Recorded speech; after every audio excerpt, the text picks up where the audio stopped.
la muerte venciste y nos diste libertad. Por tu sacrificio tengo la entrada ante el trono de gracia. Por tu sacrificio puedo cantar con libertad. Gloria al que resucitó. Gloria al Santo de Israel, al que en su trono está. Cantamos por siempre, Santo.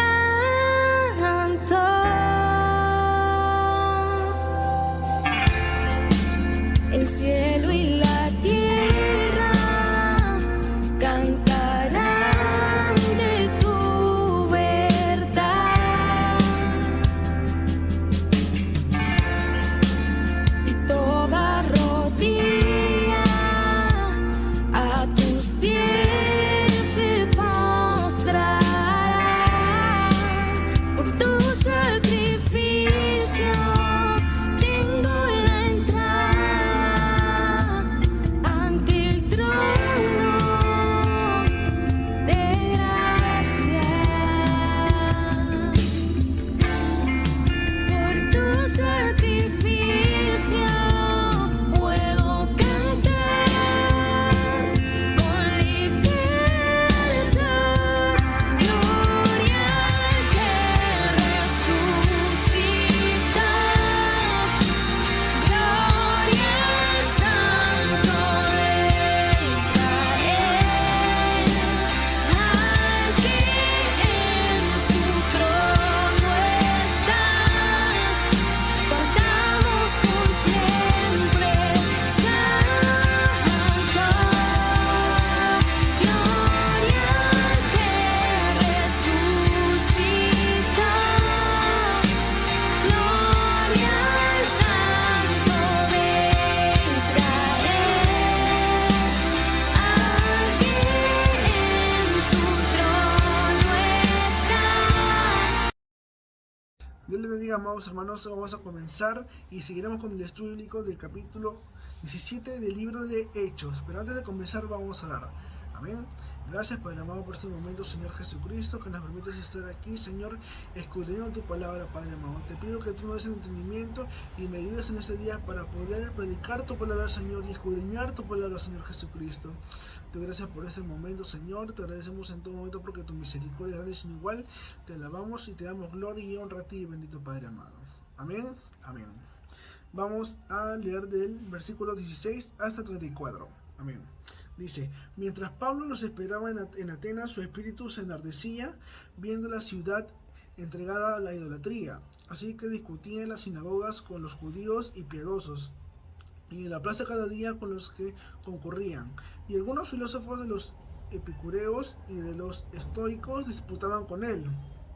Y unos decían: ¿qué querrá decir este palabrero? Y otros: parece que es predicador de nuevos dioses, porque les predicaba el evangelio de Jesús y de la resurrección. Y tomándole le trajeron al Areópago, diciendo: ¿podremos saber qué es esta nueva enseñanza de que hablas? Pues traes a nuestros oídos cosas extrañas. Queremos pues saber qué quiere decir esto, porque todos los atenienses y los extranjeros residentes allí en ninguna otra cosa se interesaban sino en decir o en oír algo nuevo. Entonces Pablo, puesto en pie en medio del Areópago, dijo: varones atenienses, en todos observo que sois muy religiosos, porque pasando y mirando vuestros santuarios hallé también un altar en el cual estaba esta inscripción: al Dios no conocido, al que vosotros adoráis, pues sin conocerle es a quien yo os anuncio. El Dios que hizo el mundo y todas las cosas que en él hay, siendo el Señor de los cielos y de la tierra, no habita en templos hechos por manos humanas, ni es honrado por manos de hombres como si necesitase de algo, pues él es quien da vida a todos y aliento a todas las cosas.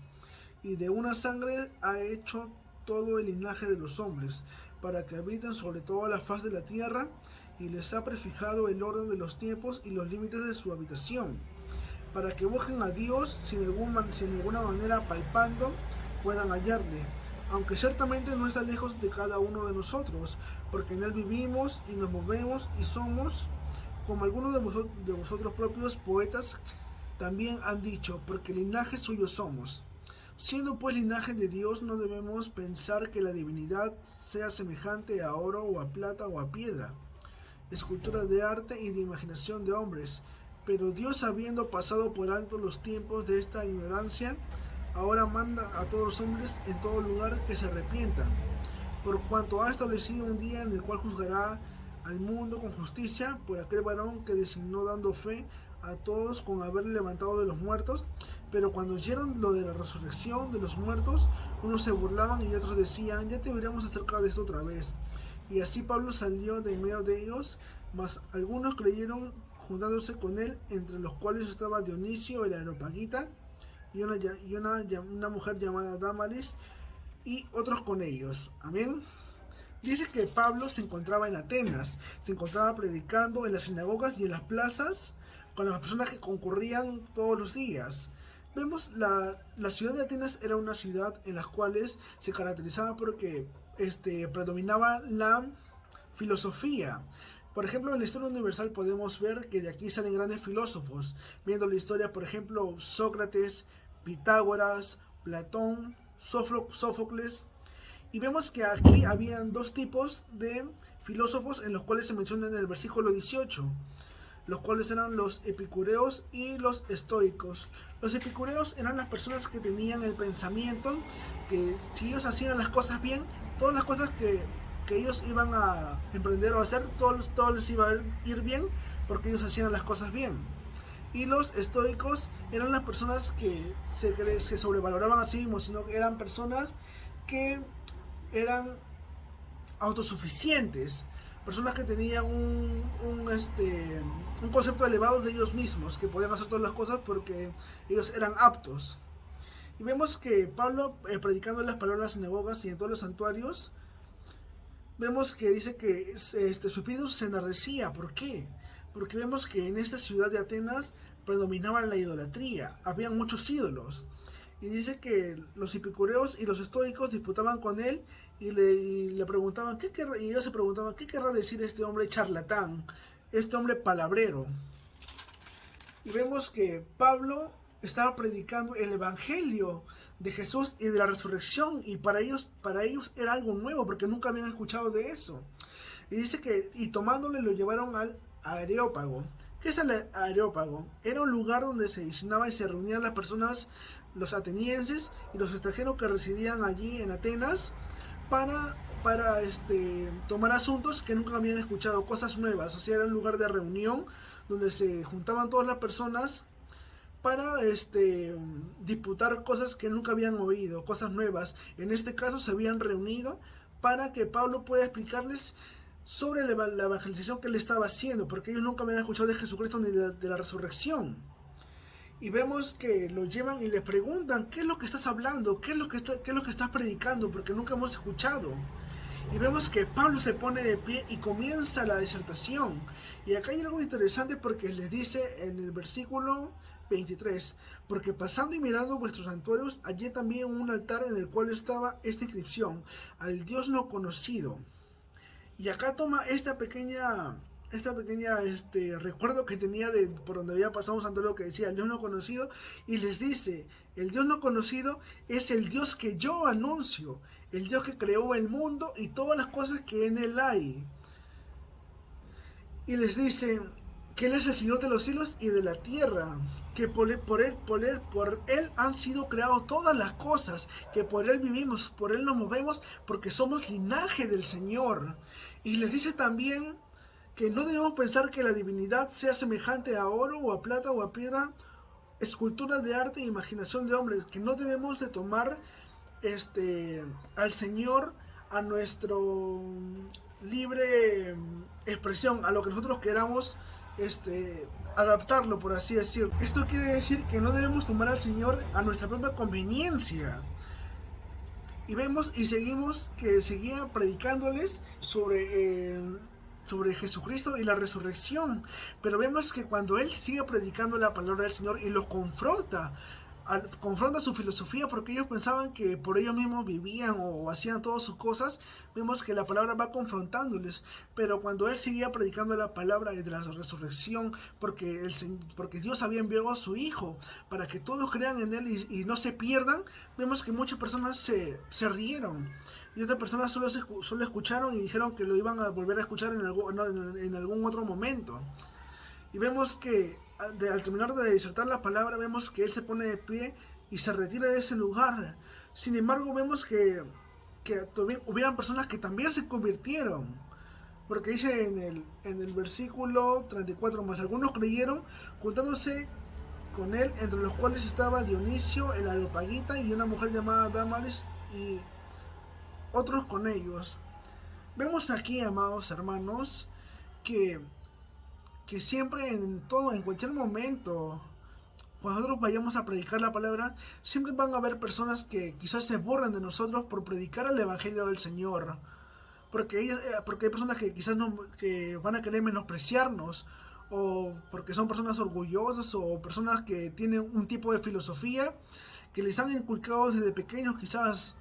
Y aún tenemos muchos ejemplos, porque, por ejemplo, cuando vamos a la universidad, hay personas cuando entras a tus clases, el profesor te dice, Dios no existe. No, pero tú cómo puedes certificar que Dios existe si tú no lo puedes ver. Por eso mismo también nosotros, amados hermanos, tenemos que estar listos y preparados y presentar defensa del Evangelio, que es la palabra del Señor. Y así nosotros podremos evangelizarlos, pero no con el hecho de pelearnos con ellos ni de avergonzarlos, sino de que ellos puedan conocer al Señor. Si en algún momento, amados hermanos, alguien quiere, no sé, menospreciarnos o hacernos sentirnos mal, no tiene por qué hacerlo, porque el Señor es quien nos va a dar palabra para nosotros confrontarlos sin necesidad de pelearnos, sino que debemos también nosotros estudiar la palabra, escudriñarla, para que en algún momento cuando nos toque predicar, las personas puedan escuchar. Amén. Y dice la palabra también en Romanos 1, del 22 al 23, dice, profesando ser sabios, se hicieron necios, y cambiaron la gloria de Dios incorruptible en semejanza de imagen de hombre corruptible, de aves, cuadrúpedos y de reptiles. Amén, amados hermanos. Tenemos que estar preparados para siempre predicar al Señor, para dar defensa del Evangelio y que las personas puedan escuchar. Y si en algún momento pues persisten en no entender o seguir avergonzándonos o haciéndonos sentir que somos menos, pues solamente oremos por esas personas, amados hermanos. En algún momento ellos podrán escuchar y podrán ser libres y podrán creer en el Señor. Amén. Espero les haya gustado esta pequeña enseñanza y Dios les bendiga. Pero antes de terminar vamos a orar. Gracias, Padre amado, porque eres tan bueno y poderoso. Gracias por tu palabra, porque es luz a nuestros pies, bendito Rey de Reyes. Te agradecemos por tu infinita misericordia. Gracias, Padre amado, por mis pastores y por mis hermanos, Señor Jesús. Te pido que tú guardes a cada uno de ellos, Señor. Te damos gloria y honra a ti, Señor. Gracias, mi buen Padre amado, porque eres tan misericordioso, Padre amado. Te damos gloria, bendito Rey de Reyes. Amén y amén.